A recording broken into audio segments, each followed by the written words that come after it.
Takže čaute, ja som Tinka. A ja som Kika. Teraz slovo prenechávam Kike. Maťa ma poprosila, aby som jej ukázala, na čo sa používa toto. Tak jej to ukážem. Ďakujem.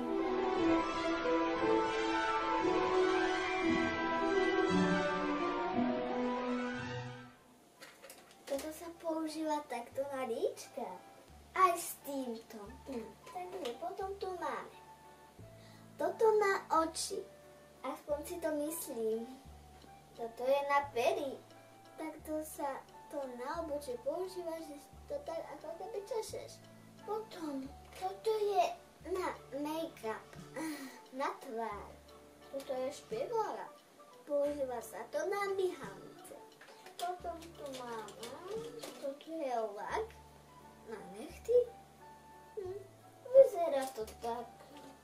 Takáto, ako keby fixka pod oči. Ďalej tu máme. To je tiež s týmto.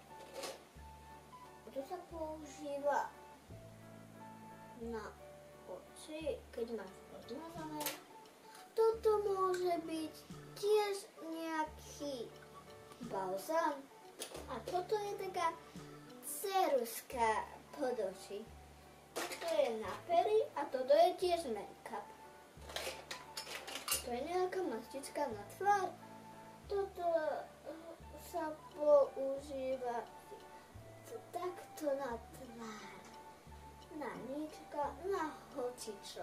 Napríklad tiež na oči. To som tu ale pobomberila.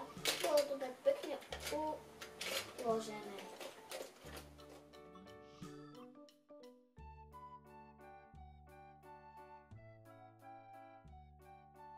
Ďakujeme, že ste si pozreli naše video. Nezabudnite dať like.